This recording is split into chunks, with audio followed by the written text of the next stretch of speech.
Hello everyone. So in this session, we are going to discuss about one of my very favorite subjects, warehousing and warehouse management. And in this session, we are going to discuss in detail about warehousing career path. So I'm going to discuss right from a ground level role in a warehouse um, till a vice president of supply chain or a chief operating officer who takes care of the complete warehousing portfolio. So definitely it is going to be a long format discussion, but I would strongly recommend that you wait till the end because at the end I am also going to talk about some of the hacks in fast track in terms of you don't need to spend 10, 20 years to reach the top of the ladder. You can use those hacks to fasten your career path. So with that, let's straight away get on to the agenda. So we will be discussing about obviously the warehousing career ladder, number one. Number two, we also discuss about the expectations from each role. Again, it is a standard requirement against each of the role, which I will be spending a little bit of time. The third one, I also will be talking about the salary range in that role, right? So that you will be very clear in terms of what is the kind of salary range which you can expect. And as I said, the last one, I also talk about some of the hacks what you can use for fast tracking your warehousing career. Okay, so let's get it started. So in terms of this warehousing career ladder, the first role, which is an entry level role in a warehouse, is nothing but the pickers and packers. Though I am talking about pickers and packers, it applies to all the ground level entry roles in a warehouse, which starts right from your loading unloading activity, and then it's about receiving, put away, people who does the quality check, and then obviously people who does the picking and packing. All of this will comes under the entry level role, and then comes the data entry role. This is typically a system role where um, the person is expected to do all the different activities which we normally get it done in a system, in a computer, or even the roles wherein you do a data entry into the warehouse management system in case that warehouse uses a warehouse management system. The next one comes in is a supervisor role. So at least this is the stage where the management requirement is coming in, the management type of portfolio is coming in. The first one is the supervisor, and then comes the operations in charge, and then comes the warehouse manager. So at this stage, warehouse manager is the role which is responsible for that particular warehouse completely, right? And then comes the head of warehousing, which could be a multiple warehouse of an organization, and the head of warehousing is responsible for all the warehouses of the organization. And then lastly, the VP of supply chain, or sometimes it is a chief operating officer as well for an organization where all the operations rolls into that role. So pretty straightforward. It starts with the ground level role, which the pickers and the packers and the loaders, unloaders, and all the receivers, all these roles comes under. Then comes the data entry, and then comes the supervisor, operations in charge, warehouse manager, head of warehousing, and the VP supply chain. There would be some what to say, the way we call that role could vary. For example, the supervisor could be a team leader, right? And the operations in charge in some organizations, they are called as an assistant managers, because sometimes and specifically in India, people like the word manager on their title. There is nothing wrong in being ambitious, so they prefer. There is a background to it. In fact, I ran one survey wherein people prefer that title as a manager. So operations in charge in many organizations is called an assistant manager, and in warehouse manager also sometimes they call it as a senior manager. Okay, so this is as a general format what I'm talking about, but um, it could vary depending on the organization, right? So with this preview, what we are going to do now is pick up each role, spend quickly time in terms of what is that role about and what is the salary range, and then move forward from there. And prior to that, I'm going to spend a quick time in terms of salary data. So it becomes very sensitive. So I want to give you a background in terms of how I have consolidated and gave you a number. So specifically, this is based on the Indian salary data from some of the sites where the data is publicly available. So I have definitely aggregated data from LinkedIn, Naukri, Quora, Salary Expert, Indeed, and other websites, what I have mentioned over here, where the data is available. Plus, I also picked up data from one of the survey which we have done last year for one of my client, wherein we literally scroll through thousands of data around salary specific to supply chain, specific to warehousing. So I used that data, and then I looked at the industry outlook of 2025 and 2026, and then I have extrapolated that value as well. So you can, all the salary data what I'm going to discuss on the coming slides, or using this technique, and you can consider as the reference for current as well as for 2026. In fact, I do also have some of the salary data in a similar manner, which I have not used in the deck for Americas region. I also have it for countries like Australia. Again, I also have for Africa, Europe region, Middle East.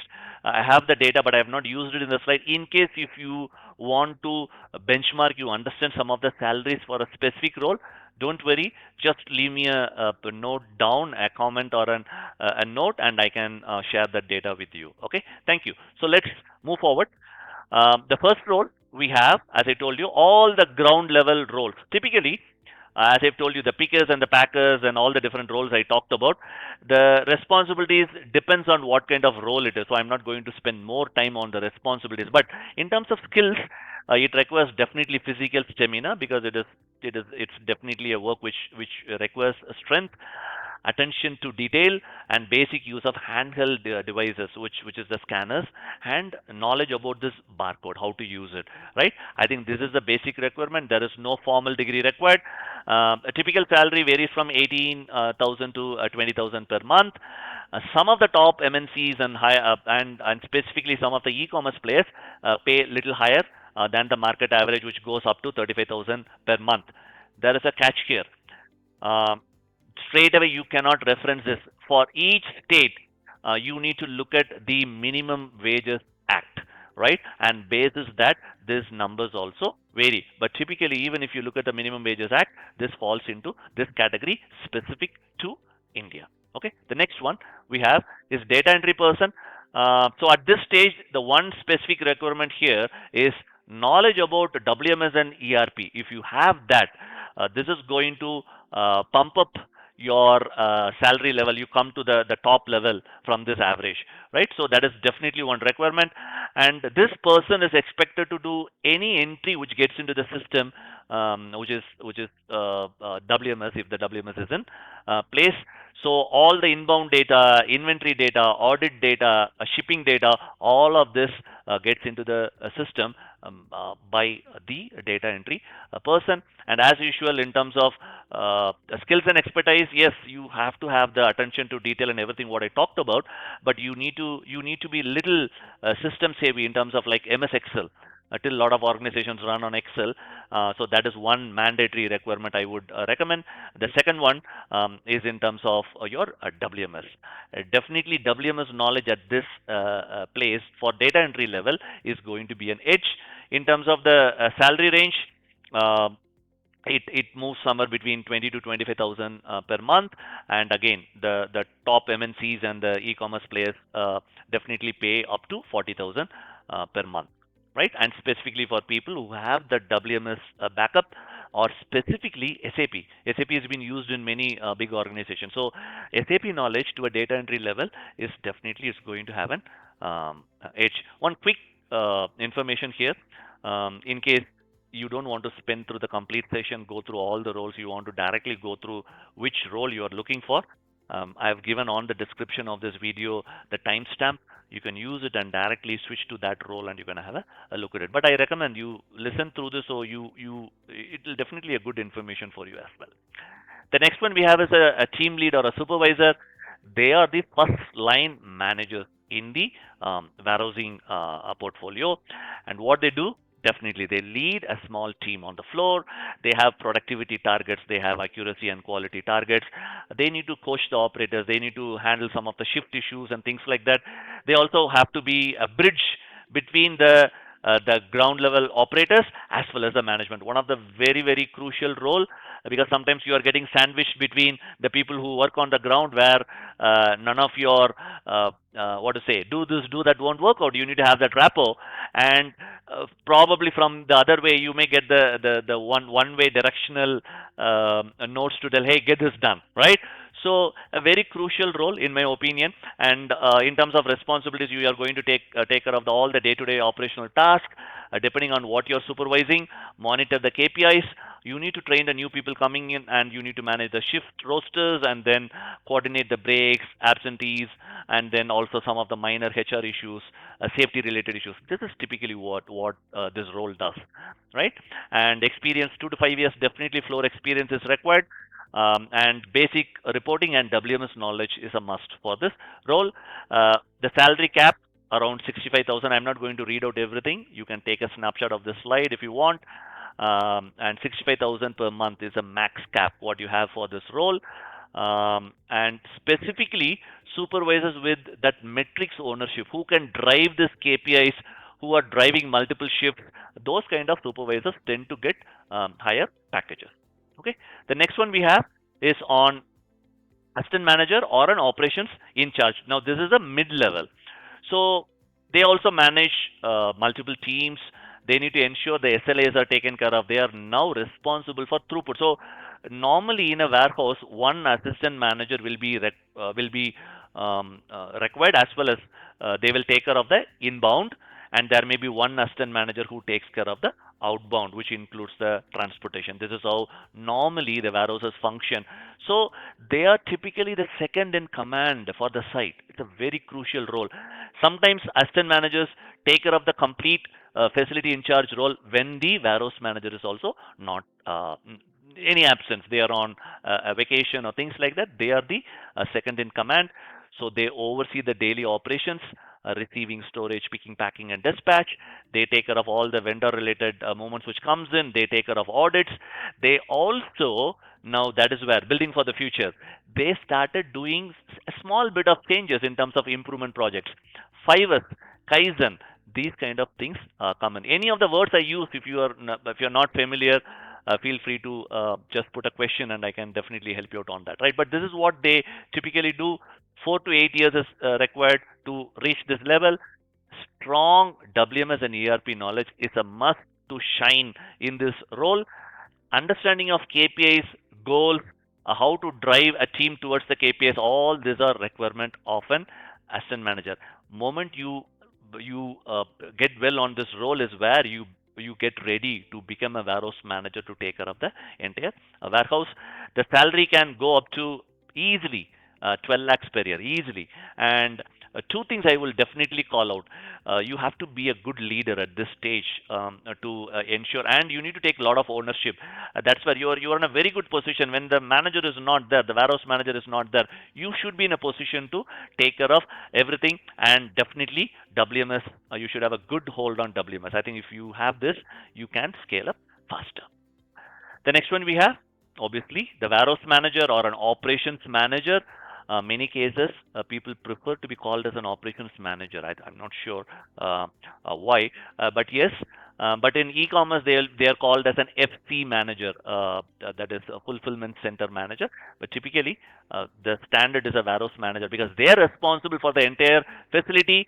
They do everything, or they know everything what an assistant manager does. But in addition, there is one thing which comes in, which is OPEX. Now they are responsible for the complete operating expenditure of the warehouse, and they also have a set of P&L responsibility, which is given by their boss, right? Who is nothing but the VP supply chain, right? So warehouse manager is the correct place where you are managing the entire facility, all the cost, the OPEX of that facility, as well as the overall P&L based on what is being allocated. You will take care of that responsibility as well. And obviously, you are responsible for all the KPIs of this warehouse. You will be part of budgeting. You will be part of all the contracts. There will be tons of contracts in a warehouse, including your safety related contracts, administrative, even the cleaning part, and then your transportation. You are part of all those contracts and you are responsible. So you have to be a good negotiator as well, though your procurement team is going to help you on that. And then obviously you are part of hiring, succession planning, and your prime responsibility is also building for the future in terms of process improvements, layout, automation, labor planning. All those things will come in here. You need definitely 7 to 12 plus years of experience, strong WMS and P&L awareness, and that cost awareness of OPEX handling is very, very important. Average is around 16 lakhs per annum, but you can go up to 30 lakhs per year depending on which organization. I would recommend definitely you should look for retail space and online retail, e-commerce space. The salary ranges are definitely higher than the market average. Yeah, you have any questions around that, please feel free to reach out to me.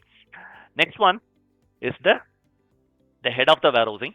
And the alternate title is general manager or a general manager supply chain. This is a senior leadership. Some organizations won't have this role directly. The role is called as a VP supply chain, but some of the bigger organizations who have multi-tier, you have a head of warehousing. So what's the difference? A warehouse manager is responsible for a single warehouse. If that organization is having, say, 10 warehouses in the country, and head of warehousing is responsible for all the warehouses. So this typically either regional role or a national warehousing role. So you typically are responsible for all the capex, the capital expenditure, and the complete OPEX. And this role reports into the chief operating officer or the VP supply chain. And apart from all I talked about, one main additional responsibility is network and capacity planning. So when you have multiple warehouses, now depending on the supply and demand situation, you may have to decide how many more warehouses are required, what should be the size of the warehouse. You always plan for next 5 years, and the head of warehousing is one of the key stakeholder, and they need to drive this projects, and they are responsible for the country's capex and opex. Very, very important, and they will be the key stakeholder on driving all the transformational warehousing projects are driven by head of warehousing. You definitely need around 2 decades of experience to reach this level, because you are going to have the complete P&L responsibility. The salary range jumps up to 40 lakhs per annum, even as an average. But if you are in a definitely a global 3PL or in a top MNC or a big retail chain, then it can jump up to 80 lakhs per annum. And the last one we have is vice president or the head of supply chain. And the preferred title here is chief operating officer. Yes, everyone likes to have that CXO title. So VP supply chain or COO. Some very big organizations will have a VP supply chain, and there is that VP supply chain rolls into CFO. Sometimes it's very surprising, but there are many organizations where the supply chain team rolls into the chief financial officer. But there are some flat organizations where VP supply chain is the top guy in supply chain, and they directly sit on the board. Both are available. So what is additional? Apart from warehousing, the VP supply chain now is responsible for the complete distribution. So your customer service, your transportation, all of this will come into this role. Very, very exciting role.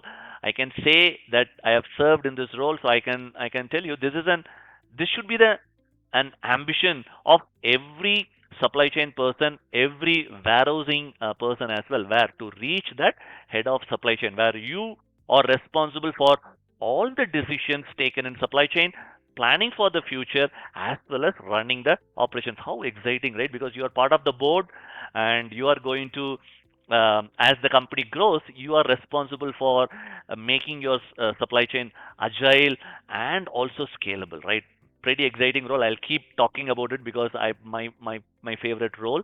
Now, responsibilities, as I said, you are responsible for the supply chain strategy, all the vendor relationship, even if there is an international coordination, CapEx and OpEx, all the technology roadmap and all the transformations within supply chain comes in. You require definitely 20 to 25 years of experience for this. And people prefer an MBA or a real hands-on experience over here. Okay, I think this is a must. I give you a tip. If you want to become a VP supply chain, not just operations, a bit of building for the future, right? I think very, very important. So you have to have some transformational process excellence experience, like things like if you are a Lean Six Sigma black belt, or if you are trained on project management, these kind of skills will definitely put you on a fast track, right? So as I told, that even if you take an average, the package is going to go up to 1.2 crores per year. And if you are on the right supply chain or the right organization, this can easily go up to 2 CR per year, which obviously includes the shares what you hold, the bonuses, everything. It's like basically inclusive of everything. Very easily you can hit the 2 crore or 2 crore plus as a salary. Keep aside the salary, but it comes with a lot of responsibilities. Trust me, this is going to be the most exciting role. It's on the tip, right? Every role has a excitement, but what I'm telling is, really, when you do that, it has equal pressure.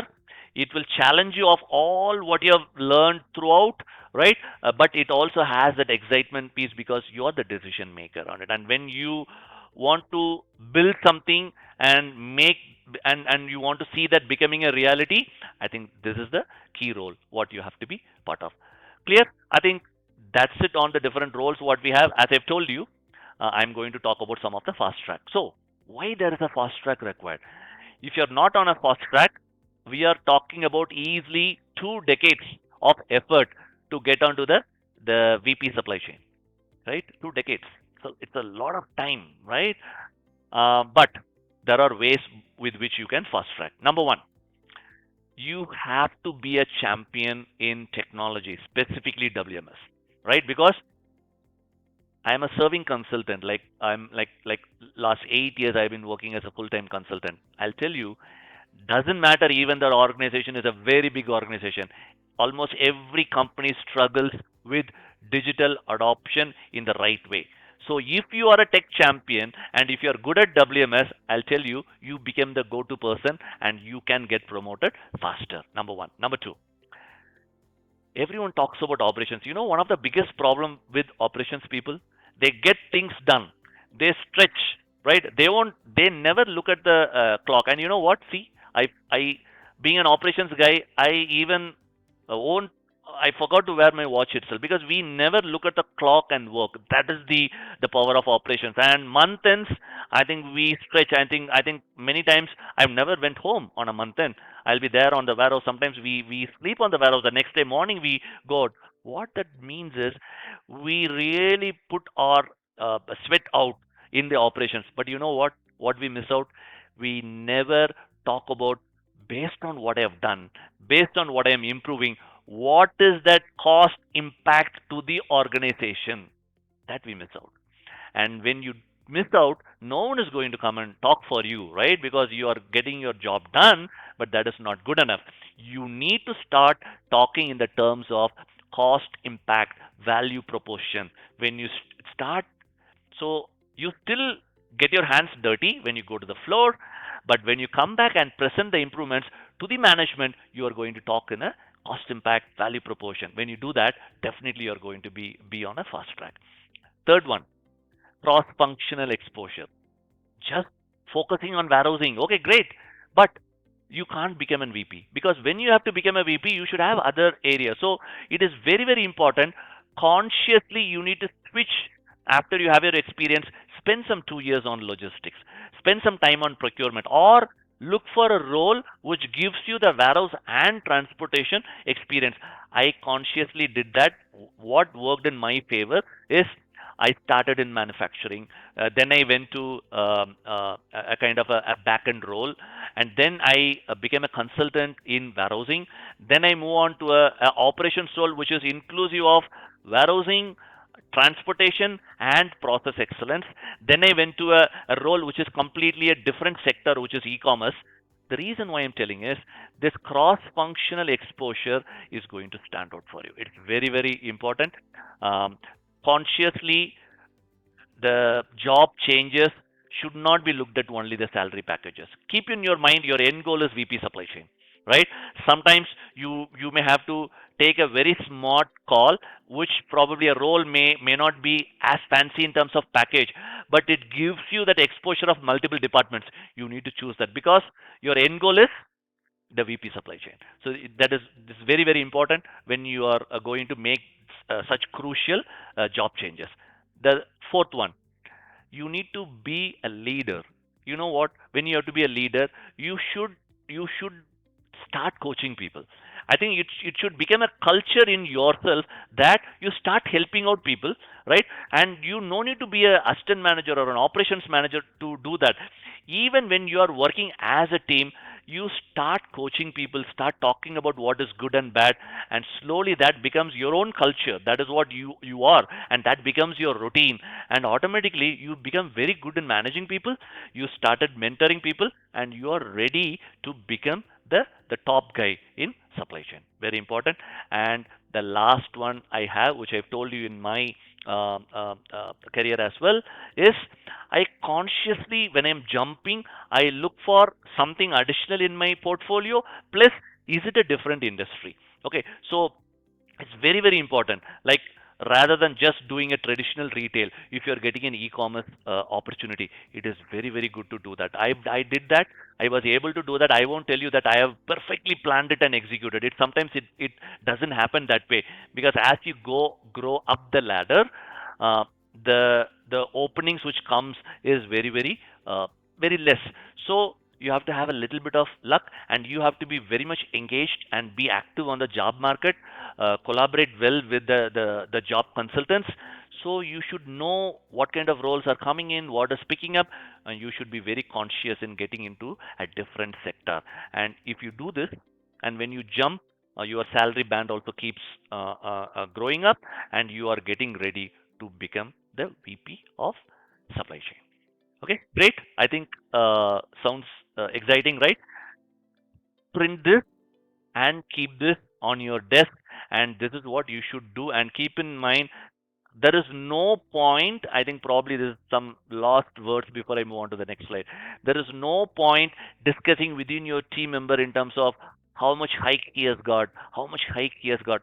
Doesn't work out at all, guys. The best what you could do is you have your own target. That is, you want to become the top guy in supply chain. You're not going to talk about your annual appraisals, what I'm going to get percentages. No, you need to have a path in which you are going to address each of these five different areas I talked about, and step by step you build your career towards that VP supply chain. And all the best to you. Right?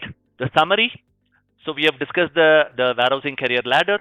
We have discussed the role-wise responsibilities and salary range. I want to again appraise you the different zonal salary ranges. If you want for any role, please reach me out. I would be able to help you in that local currency. And last, we also talked about how to fast track your career. Thank you for staying till the end. I'm sure this was a very exciting discussion.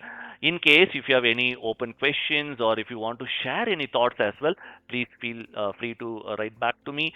Um, is there any other functional careers you want to talk about, like logistics or manufacturing or planning, or specific to e-commerce? Anything you want, please let me know, because I pretty much closely work with the people in the job market. So I can definitely, what is over here, I can put it in the form of a video, and if that is helpful for you, I'm the most happiest person.